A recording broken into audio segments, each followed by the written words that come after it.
All right, welcome to No Way Out, Professor David Slater. You and I have been in communication over the last 3 or 4 years, and recently I came across an article that you shared on LinkedIn that connected the free energy principle to safety to resilience engineering and things like that. And it and actually, I've been looking for the safety community to kind of latch on to something like the free energy principle. And the reason for that is I've read, Decker's work. I've read Hallnagel's work. We Yeah. follow Conklin. In fact, the flow system that we created several years ago is built and I guess founded on safety culture, safety thinking, safety two, complex adaptive systems. But what I saw in a lot of the writing about uh, in this case, John Boyd's observer-oriented side act loop, it was a linear representation of Boyd's work. And what we see is things like your work on perception, how we understand the world and how that applies to safety aligns a lot better to the free energy principle and the way we explain John Boyd's observer-oriented side act loop. So anyway, welcome to the show. You're calling in from the UK, is that correct? That's correct. Hereford. Yep. Okay. And I just glanced at a couple of your articles in the past, and one thing that struck me was I just saw the movie F1. I don't know if you saw that or heard about the movie. So you did a little bit of work on pit crews, I think, in the past. Is that correct? Yeah. Yeah, that's Yeah, correct. Yeah. Yep. yeah, yeah. And I think a lot of folks are familiar with the videos and safety videos and teamwork videos where they show the pit crews in the 1950s and how slow they were in like 30 seconds, 45 seconds, a minute long. And now we're getting to, what is it, below 3 seconds? Is that right? Two is the minimum. If you go below two, it's illegal. How Then can you you, can't do it. yeah. So, so you're into complex adaptive systems, and I think you follow a lot like the Kinevin framework. When we look at a pit crew and Yeah. we see them work at that speed, at that Yeah. rate, to me, that's a complicated domain thing. It's highly repeatable. I mean, it's highly interdependent. Don't get me wrong, Yeah. but that's not necessarily what teamwork looks like when we talk about teamwork in a safety. Well, maybe it is. Maybe you could talk about that. What does teamwork look like in a safety environment or an operational environment? Yeah. Um, I think to start with, I think safety is a word that's misused, abused, and grossly misunderstood. I think if you talk about systems and system stability, system security, Mm-hmm. systems working as opposed to systems failing, um, then a lot of this is in certain circumstances that's safe, quote unquote, and in certain circumstances you fail safe. So it's kind of gets complicated. So if you just stand back and be objective and say, I'm looking at a system. I want to know how that behaves in all situations. Okay, so a pit crew, right, is a system.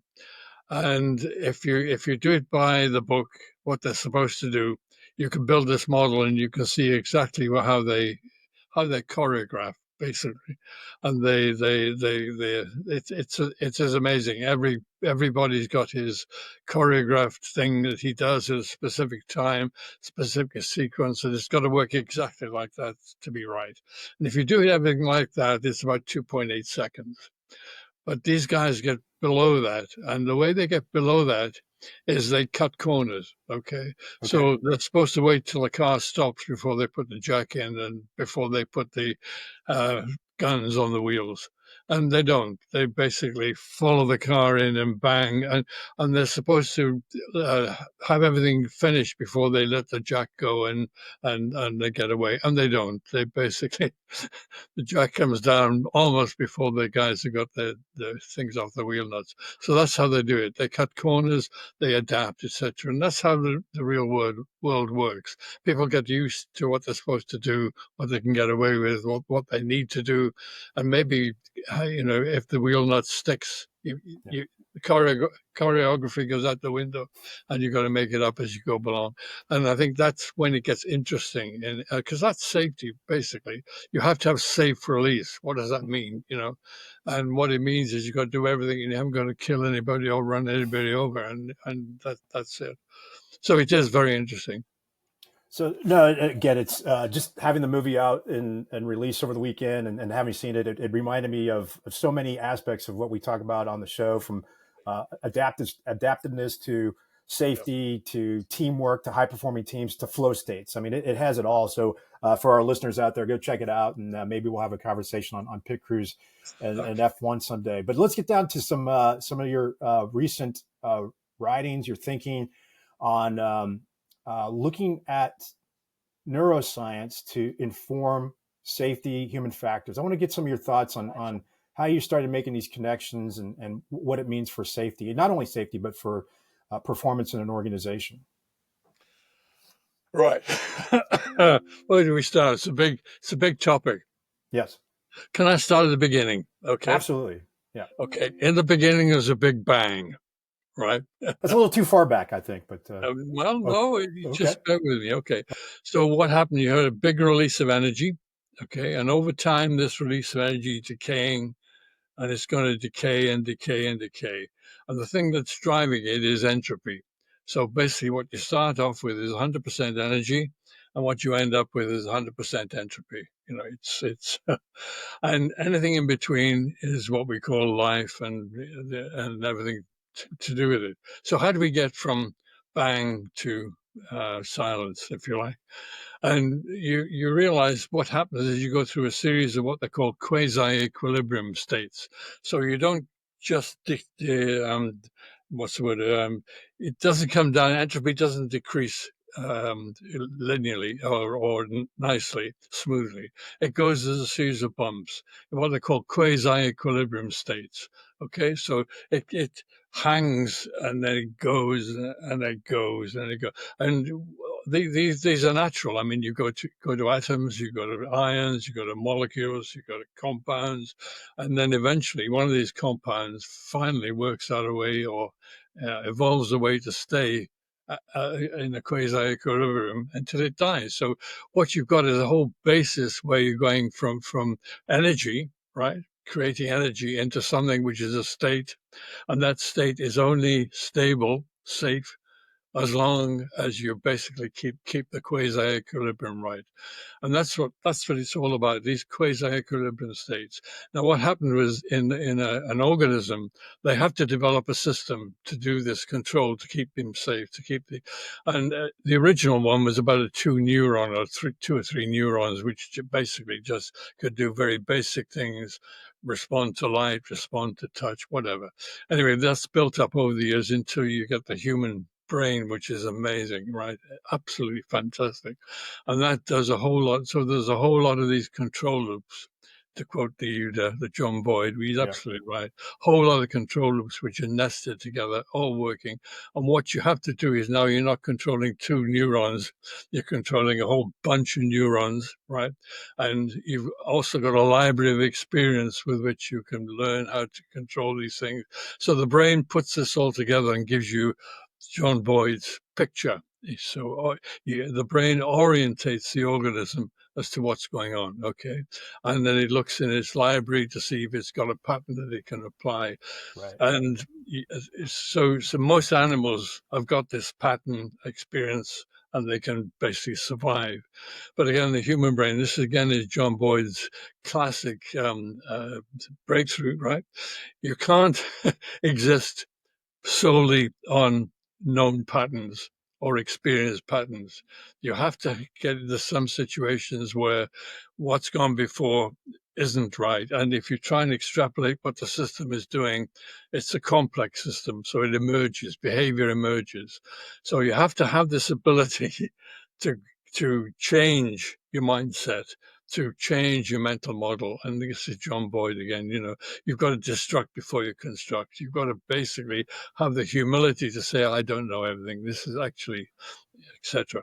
So you're going from entropy to the control of the system, and the brain is the control of paramount. So all the neuroscience then informs how we're doing this control, what's affecting this control, and how we do the models. There's one last thing that makes a link, which is something called chaos theory.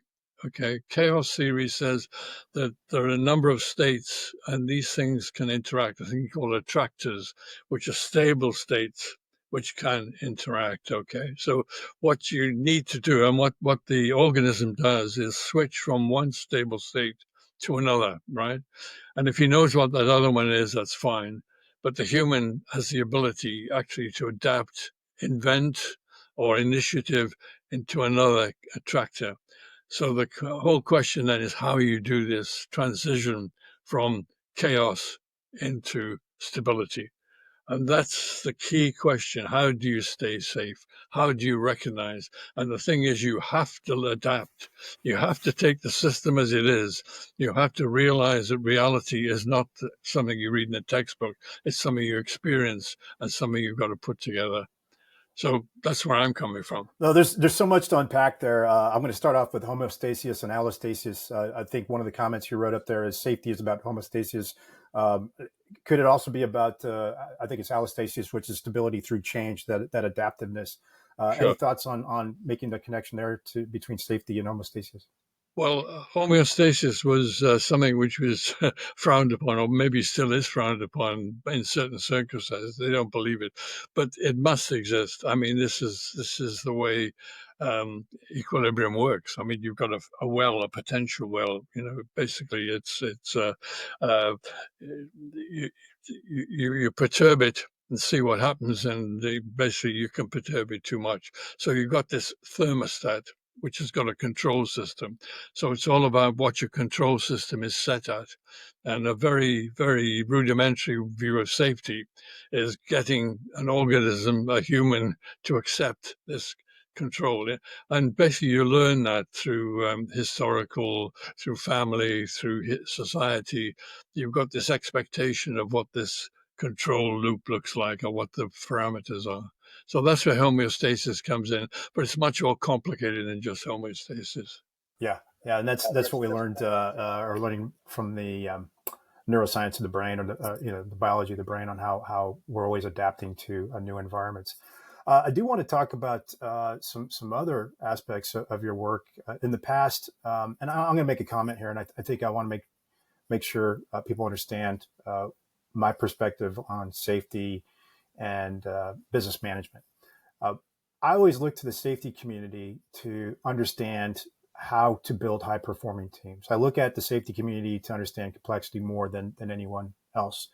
Unfortunately, I don't think people share my view on that, because they rather go look at the pseudoscience that's out there on how to create change in organizations. I'll argue with folks that it's very important to understand what's going on in the world of HOP, human and organizational performance, resilience engineering, FRAM, which we may talk about here in a second. Some of the latest and greatest in like HVACs that we had from naval aviation, human factors analysis classification systems, understanding those human factors.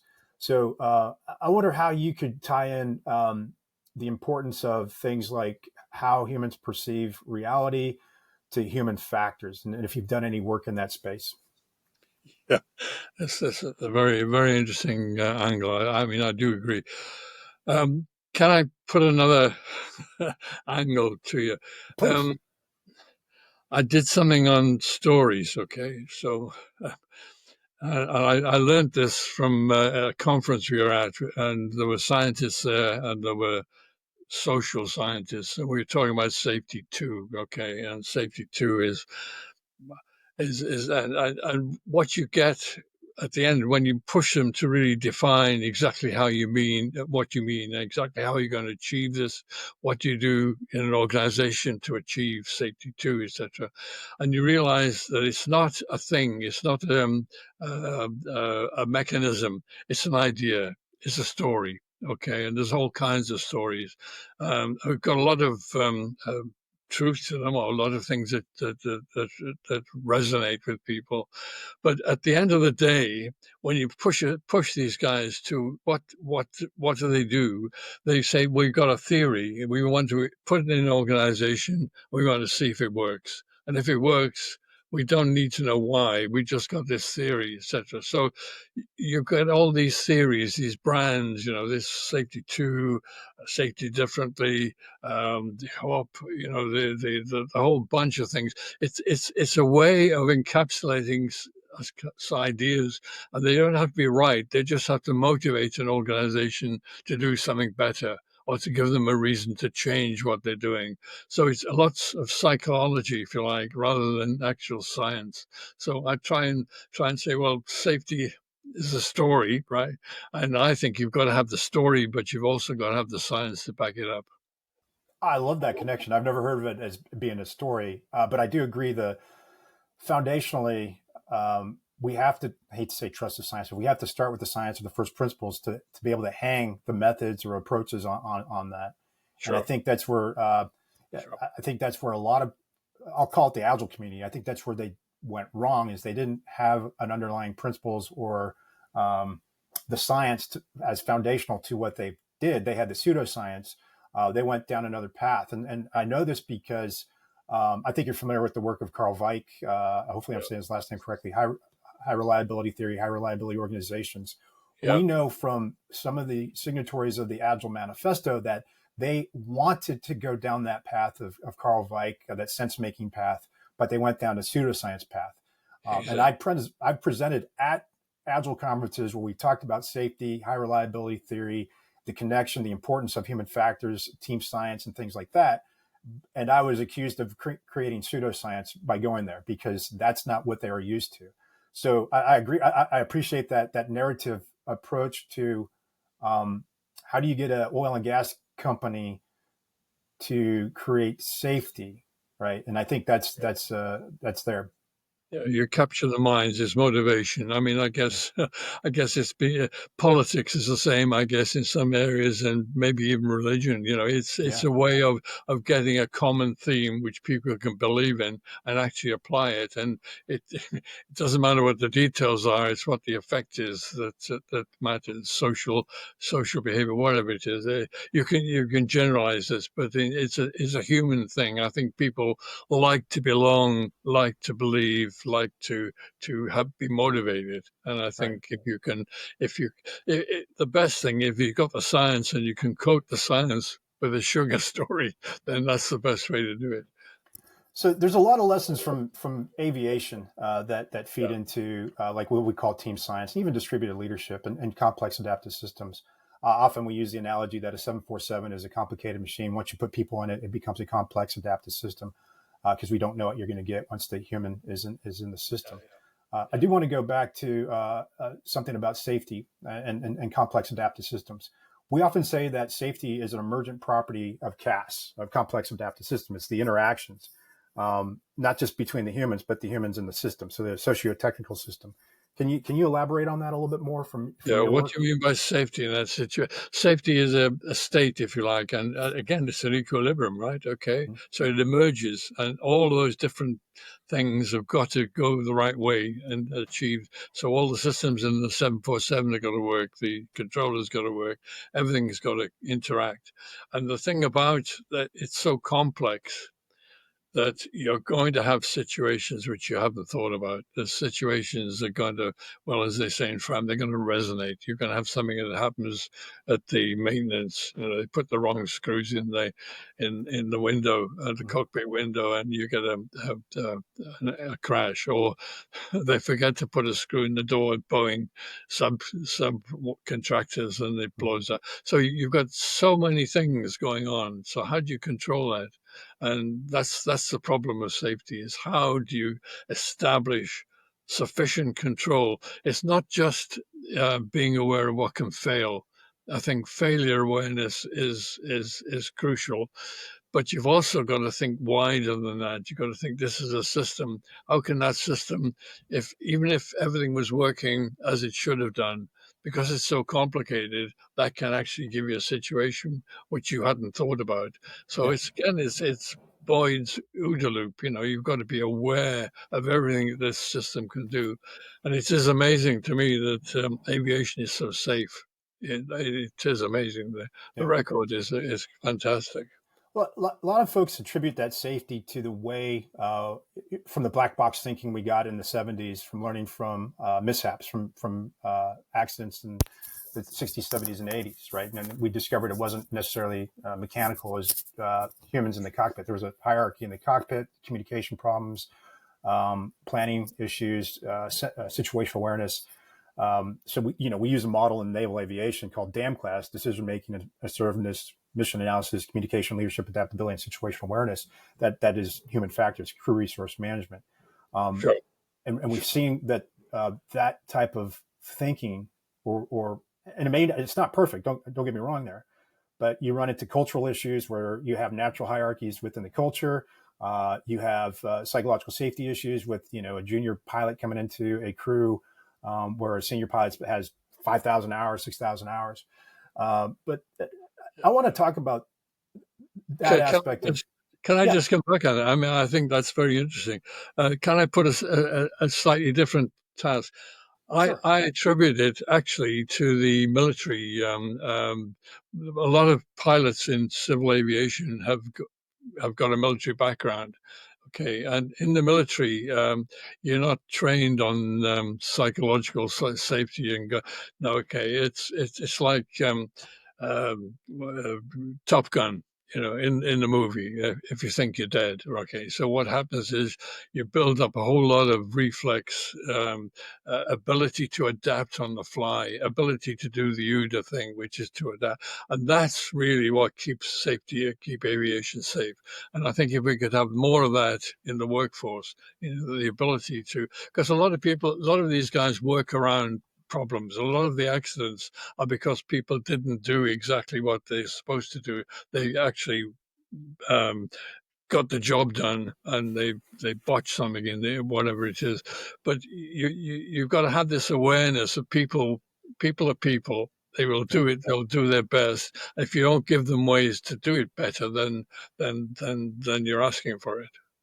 Let's unpack this some more. This is fascinating. So, in fighter aviation and naval aviation, we have checklists, right? Checklists Sure, are great for the clear domain using Dave sure. Snowden's work on the Connecticut framework, where the Yeah, but relationship between but take Sully Sullenberger. I mean, how far down the checklist did he get? Page they two. went down the checklist because they were trying to figure out what was wrong, and then they had to just abandon it and go off the systems they knew and what they knew. Exactly. Yeah, but Yep. that's a great example of that. Is Miracle on the Hudson? When they go through it, they're actually going through the whole dynamics of the Connecticut framework, and it is his prior experience with gliders. I think it is. Is that right? Yeah. And understanding the situation that, hey, there's no other choice but to put it down in the Hudson.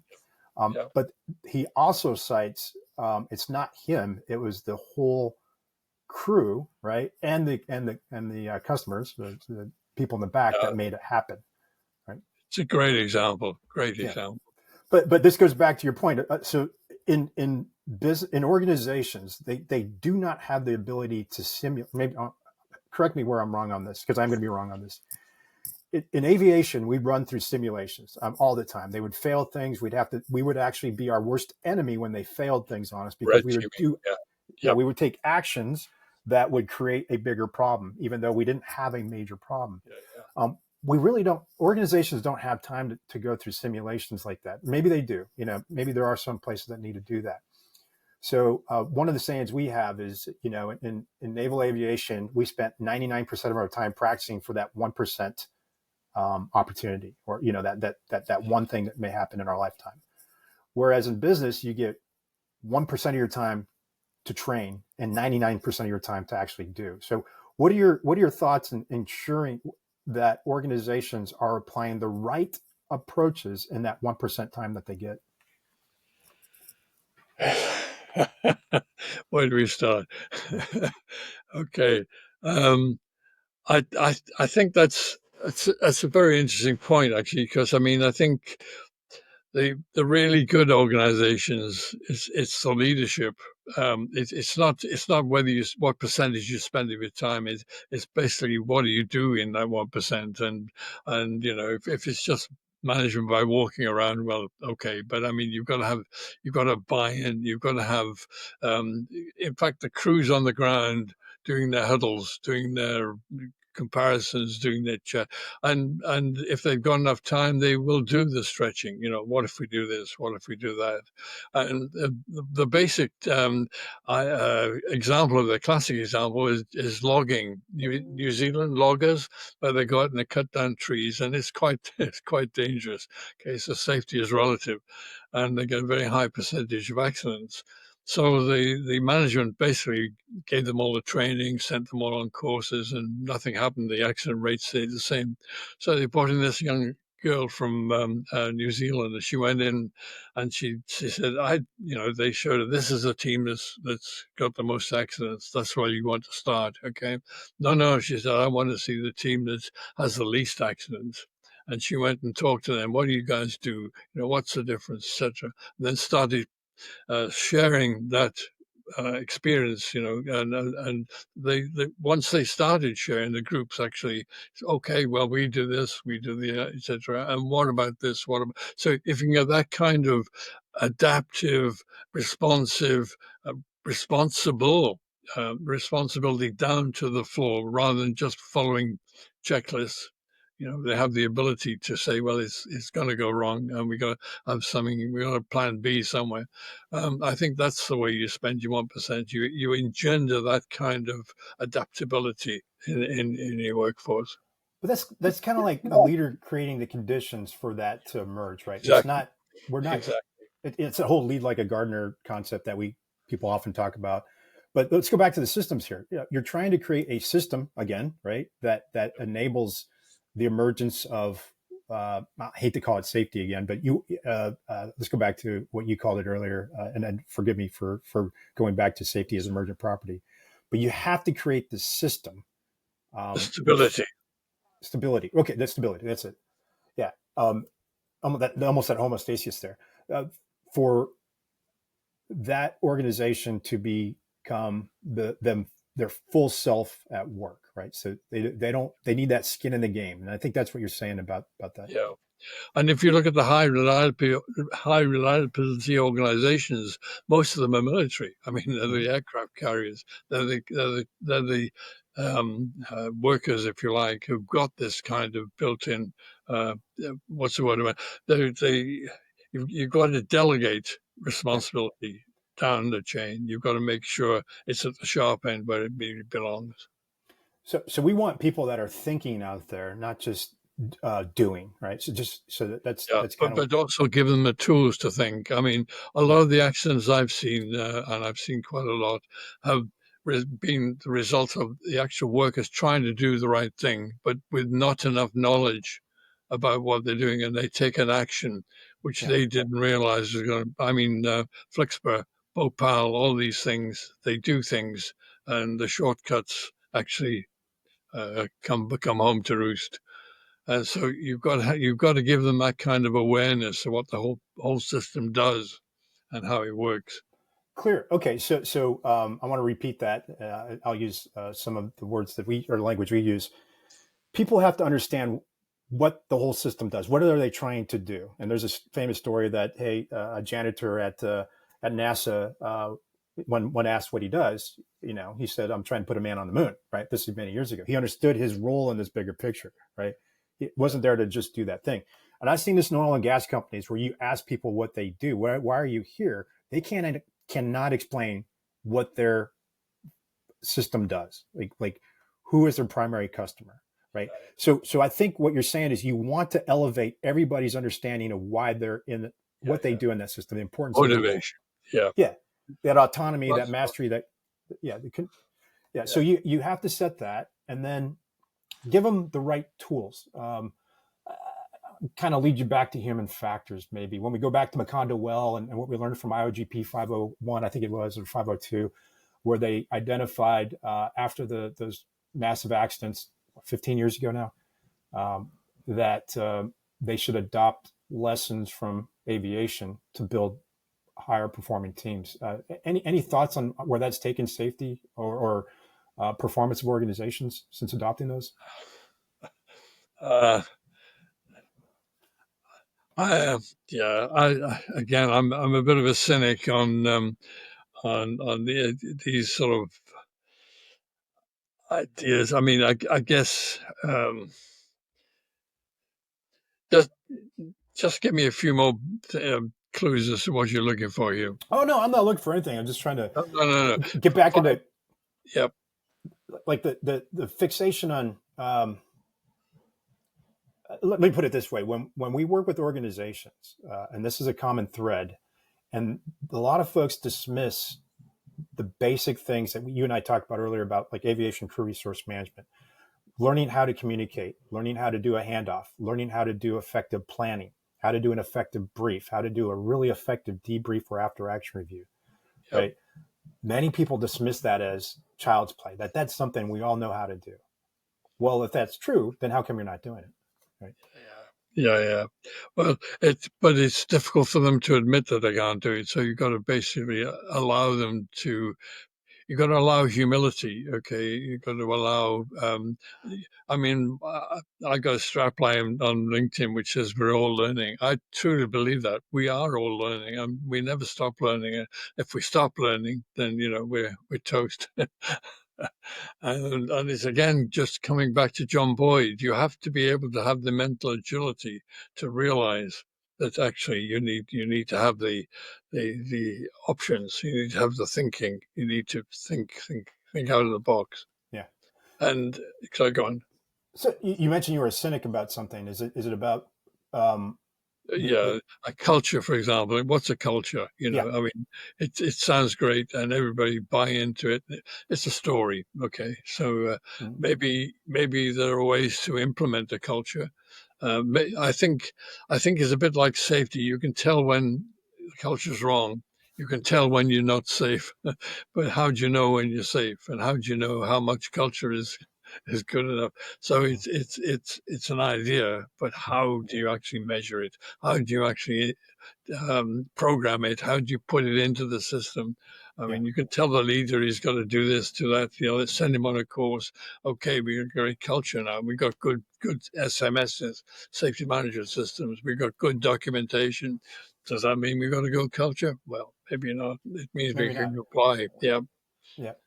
After the mishaps at sea in 2017, I worked on some teams in the U.S. Navy that looked at culture, and one of the things we identified was on the surveys that those organizations that I hate to say failed that had the mishaps, they had decent cultures, based on their surveys. But you dig a little bit deeper, and you'll find out that that's not necessarily true. And this goes back to the narrative pieces. yeah, What are the stories people are saying to their family members when they go home? What are they saying to their friends? What do they say around water coolers?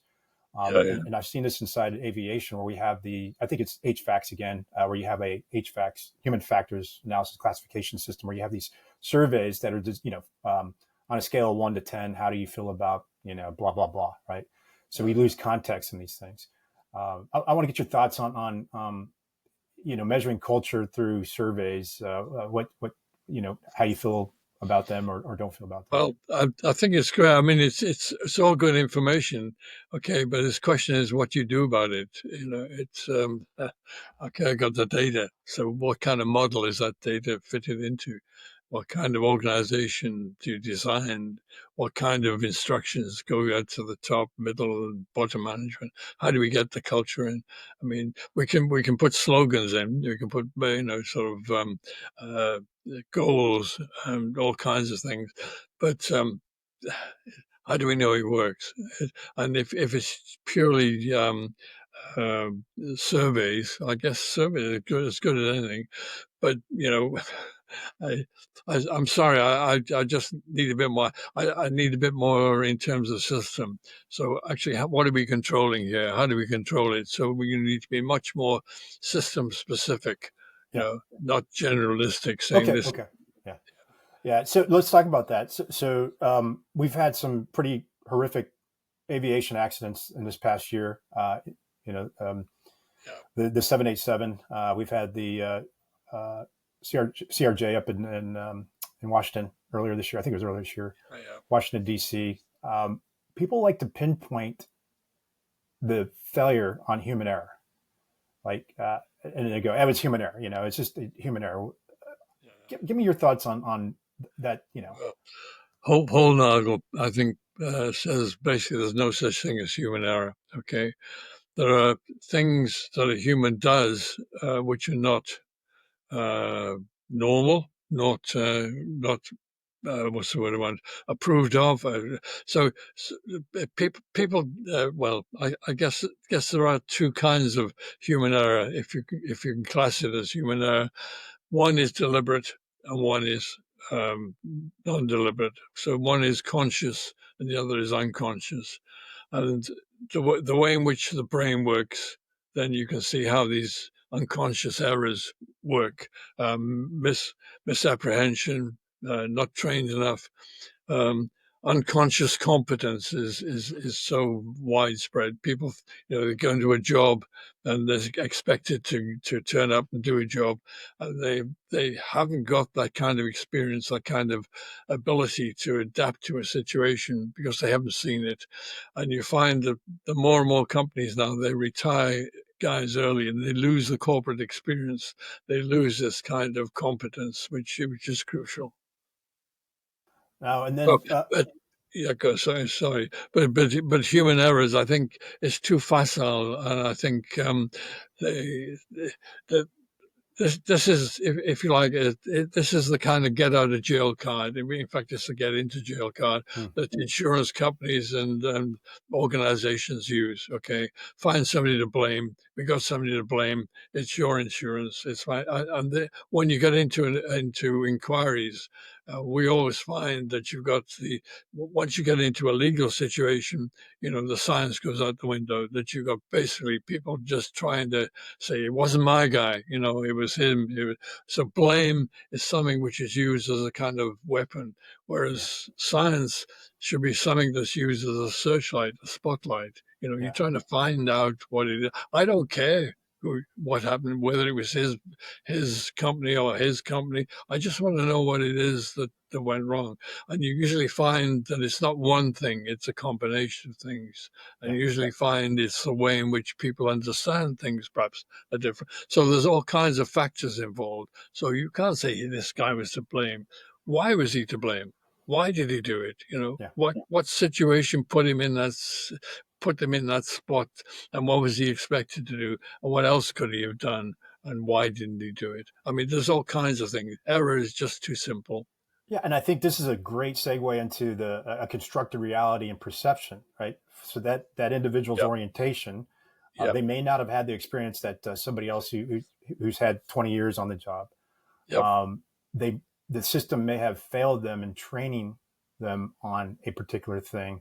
They could have been distracted because of the meal they ate or the lack of sleep they got the night before. It could be attributed to working overtime. It could be attributed to so many things in this. But I Yeah. want to Yeah. zero in on this. Yeah. Kind of just underline that. I mean, I think Yeah. you're right, exactly right. The thing which I think is a better word than human error. Okay, perception is reality to people. Okay, you think of your brain as a Schrodinger's cat in a box. Okay, your brain doesn't know anything; it just gets sensory perceptions, and it's your ear, your eyes, and it's your brain that's processing all these signals into a picture, into a perception. Okay, and it's your perception, right? My color red, not exactly your color red. And that's just a trivial example. So you have to look at everybody and say, you're an individual. What you're seeing is not necessarily what I think you're seeing, or what I understand is not necessarily what you understand. And once again, it's humility. Once again, you accept that, okay, I don't know everything, but not everybody knows everything. We're all in it together and we're all different.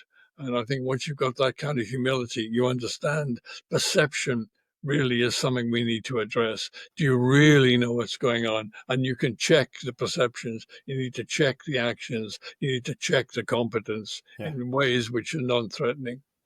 So I want to build on this more. I recently did a small little introductory workshop where I started with perception as top, or it's a controlled hallucination. It's a constructed top down, inside out, how we perceive reality. Going back to we all see different color reds, if you will, from I think it's Anil Seth and I can't remember Yep. the other folks that are studying this, even Carl Friston.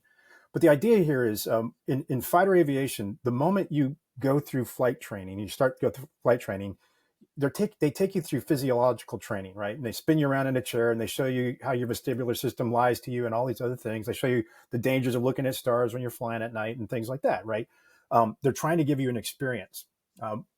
The same Yeah, thing is true now as if you go back to perception as a, excuse me, our reality is constructed top down, inside out. It's different for everybody. The moment you show people that, and I've done this, they get scared. And that was my first reaction, is like, oh, I just scared everybody, because now that's all they're worried about is, am I actually here? And that's not the point. The point is, we all see something in a different light, an accident, whatever it may be, a meeting, a planning session, whatever, a debrief. That's important, right? We need the diversity of all of us to construct what happened, so we can anticipate what's going to happen next. Thoughts? yeah. There's one more thing too, which is perception. It's what Slovich called affect heuristics. Okay, so it's not just a brain in a box. It's got spectacles. Okay, Mm-hmm. so you've got rose tinted spectacles and you've got sunglasses. So actually, the filter and your culture again, if you like, cultural filter, your upbringing, your perception, your parents, your social, all these are filters to a perception of reality. So again, it shouldn't scare you. It should actually make you more, I think, knowledgeable about your actual environment if you realize that there are these things that might be getting in the way, Yeah. and how to get around them. And this is core to the orientation inside of John Boyd's OODA loop, is right there. It says exactly what you said: genetics, culture, and experience, right? Exactly. Plus the new information that's being brought in from the outside environment, which I think you wrote about, the reticular activating system in some of your Yeah, yeah, papers, yeah, yeah. that filtering system as well. Can you talk about that a little bit, and how we filter that reality? That's really important. When you talk to neurodivergent people, then they tell you. I mean, it is quite apparent that their thresholds of different sensitivities are different to your sensitivities, and the emotional signals. We read a lot. I mean, I'm looking at you now in the thing, and I'm reading from your face what you're thinking about what we're talking about, and etc. So all that's coming through to me, and I can basically respond to you in a way that picks those up. We're not saying anything, but there's a lot of information traveling now. Some of that in well, everybody's different. That's the big medical conundrum, isn't it? They treat everybody as an average. We're actually not, and everybody's mental processes are different. Their thresholds are sent. This filter, if you like, for the unconscious coming through to the conscious. Because most of the time you work on autopilot, and you only get a problem when your autopilot tells you something which your conscious says isn't true. So you've got a mismatch. So if you don't pick up these mismatches, then you don't pick up the signals. And I think that's what you've got going on. And once you realize again, people are different. People, they've got different habits, etc. But they're also built. They evolve differently. And again, this is the way the human race is going to exist or survive if the global warming goes out there. Mhm. The guys that can tolerate the heat are going to survive, etc. So anyway, it's uh, it's an understanding of perception which is really important, and not just perception of signals, but how your brain processes them. Right. I got a couple of questions about that. We've seen in some organizations that, um, you know, consultants come in and put people in a box and say, "Hey, you're this color, and this, you're this thing, or you're purple over pink, and you're chocolate Yeah, over vanilla, and you're, a dreamsicle." And I'm like, okay, I don't care. What matters to me is, if we all understand we see the world differently, yeah, yeah, um, and we have I hate to call it methods or tools, or um, I guess you can call them exaptive tools from other domains, yeah, such as effective planning and effective briefing, yeah, yeah, debriefing. Then we could leverage that diversity right there, right? Rather than sit around and talk about, I'm a Reese's peanut butter cup and you're a almond joy. Okay, that's great. Right? Yeah, but yeah, but go further than that. I mean, it's I don't like the boxes either because Mhm. somebody can be in this box for this bit and this box for another, etc. So boxes. What matters is the combination, that actual uh, thing, which is a person, an individual, and the only way you're going to find out what he's all about is talk to him, right? Right. Right. And you make your own mind up, and between the two of you, you actually establish some kind of rapport. So the organization is going to work when your platoon gets together or when your bomber crew Yeah. actually bonds. Okay, that's what matters. Never mind the boxes. The consultants are there because they got a little checklist which tells Yeah. them what they're going to do to this company and how they're going to explain it and how they're going to earn their fees. Yeah. The thing is, does it work? It's the interactions. It's the Yeah. quality of the interactions. And if we can help organizations increase the quality, or how would you have higher quality interactions, that's what you ought to target. How do you do that? It's through the system, And it right? starts at the top. Okay, Yeah. it's I used to be a regulator, so I could tell you how good that company was by 5 minutes with the CEO. You can really understand what's going on in that organization by how he behaves, and that behavior filters down to the whole organization. I guess if it's something as big as the military, then maybe not. But in most organizations, the CEO is the guy that actually sets the tone. Great. I want to kind of wrap up with a few questions Go. about artificial intelligence and the free energy principle, why you're bringing that into safety. So I guess we start with the free energy principle. What have you found? What are you bringing from that to safety? Why do safety experts need to understand that? Yeah, I think Frissom's, uh, if you like, breakthrough was expressing entropy in terms of this variability. So I'm not sure it's totally right, but it makes sense to me as a concept that actually the more variability you've got, then the bigger the entropy. And therefore, if you're trying to reduce the variability through a predictor corrector mechanism, then the system's going to become more stable. You get into the trough, which is where you're trying to get to. So I think that free energy is a very good kind of lever to remind you that it is all about entropy. It's all about managing the situation. So that's where it comes from thermodynamics, as you know, as Gibbs free energy. And I'm not sure it totally translates into that, but it's a nice thought. It's a nice story. Yeah, it's a good story. You're right. Right. It may be wrong. Just like some parts of cybernetics, we've kind of abandoned them, right? But Yep. but you're building on the second law of thermodynamics, cybernetics, biology, anthropology, neuroscience. So it's never we'll never have a perfect framework or method or theory, right? Yep. So But it seems to be a good path or direction to travel to go. Okay, there's something over here we need to look at. So I, the I, connection to safety. Go ahead. so no, and the thing is, the brain is such a fantastic. Yeah, I mean, it's an amazing. We haven't a clue how it really works, but I think anything that can give us a nudge or a foot up into it is great. So Prism, I think, is to be applauded.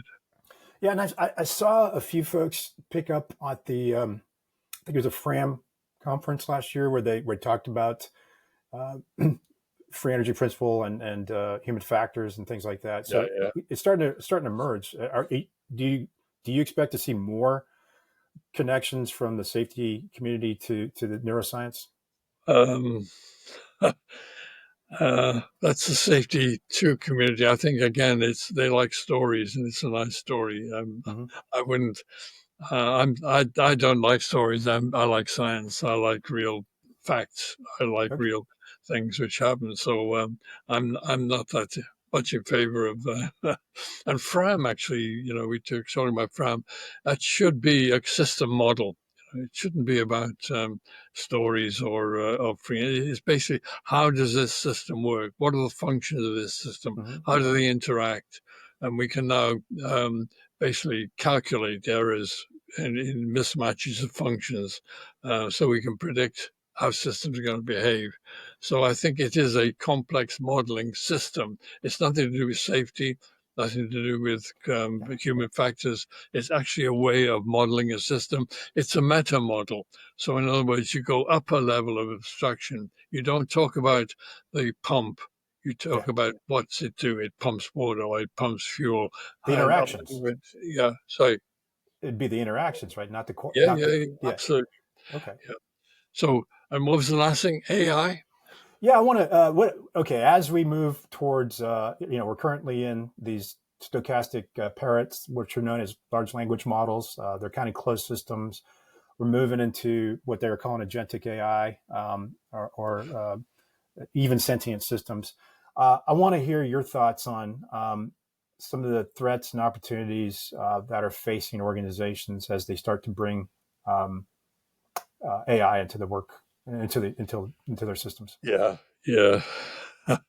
Yeah, it's. I mean, these are still machines, right? I mean, they're not intelligent. Intelligence is something which has got a way of processing information and generating insights, which are I can't think of the right word, but I use AI a lot. Right, I use it as a kind of in the same way you'd use a spanner. You know, I can turn turn a nut by hand, but I can get a hell of a lot more leverage with a spanner. Okay, so it's basically putting a spanner to your thinking. Okay, you need to generate the questions, the prompts, etc. It's got the vocabulary, it's got the library, it's got the relationships, if you like, and you just basically use it as a tool, right? And as long as you use it as a tool, it's fine. If you use it as a substitute for a function, Mhm. it's not going to work unless that function is very mechanical. Very But good. but I think that's where we are. I think if you ask me what's going to happen in 10 years, I've no idea, No clue. and I think we may well be in a situation where it's doing the thinking for us. But there you go. I mean, at the moment, it's great, and I think it's a help, and particularly in safety, right? You can do a lot of initial checking, particularly with failures, checking out systems, checking out mismatches, checking out things, but you can't do a safety audit, or well, you can do an audit, but you can't do a safety study. You can't do the kind of imaginative, what if this happens, what if that happens. Yeah. And so I use it to generate a system model to find out the basic errors that could possibly happen, and then you take it away and you analyze it and say, well, how does it really work? What happens if this guy hits up? What happens if you haven't got enough of this? What happens if you, yeah, whatever? Yeah. So it's a start. It's a great start, but don't rely on it. Curious, what are you working on now? I know you just pushed out that FEP safety paper in the last Yeah. month or so. What's the latest and greatest? What are you working on these Well, days? I do quite a lot of work in the medical, healthcare, because they have a lot of problems with healthcare because they've got teams which have got to. Again, this is where I think the big problem with the health services at the moment is that well, in the UK, for example. Um, you can't make an error. If you make an error, you're going to suit and Mhm. insurance, etc. This is a system where you have to take a decision under stress, and you've got no time. No action is not a solution, and you're going to make mistakes. You're going to make mistakes which are normal. So you have to have a no-fault insurance. Once Hmm. you go to a no-fault insurance, you can start to basically take a lot of the bureaucracy, the self-defense, the defensive mechanisms out of the health service, and you can make it much more, if you like, logical, much Mhm. more controllable. And again, we're using modeling systems to find out exactly how all this trauma team works. What are the interactions? What's going to happen when? What can happen if this isn't right, etc. So it's using a systems approach to try and understand exactly what's going on in teams. And we're doing this again in aviation. In aviation, you've got a lot of data Mhm. from, say, flight landings, runway incursions. how do they handle that? How does the pilot handle that? What are the critical factors? And again, if you've got a system model, you could start to do that. So that's where I am. But within this modeling, you're not necessarily looking for near misses. You're looking for the things that go right too, correct? Uh, Anything. I mean, Yeah, you want to know how that system behaves. yeah, What are the critical factors? What are the things that have to work? What are the what can happen if they don't work? What hmm can happen if you could make them work better? So it's basically, I'm not looking at safe failure, whatever. I'm looking at performance, yeah. efficiency, thoroughness, reliability. It's all the same thing. I'm wondering, can you use these models to help improve the quality of learning in a debrief or an after action review? Is that something that's possible? You could. I haven't had time. Okay. The nearest we've got is legal work, but I mean, I think that's interesting. I think, and this goes back to perception. Yeah, When we look back at what happened, even if it's a 10-minute simulation that we run for a group of 5 or 10 folks, they're going to have a different yeah, take on what just happened. So if you go back 2 weeks, a month, they're going to have a completely different view of what happened. And of course, we misremember the past. So with a quality, like in fighter aviation, we have these things called tax ranges that can help us reconstruct the past. It may not be perfect, but it's pretty good. I'm just wondering if we can use these models to help the system, not just humans, the systems have a better understanding of what happens. So they can yeah, yeah, identify the yeah, why yeah. things are happening.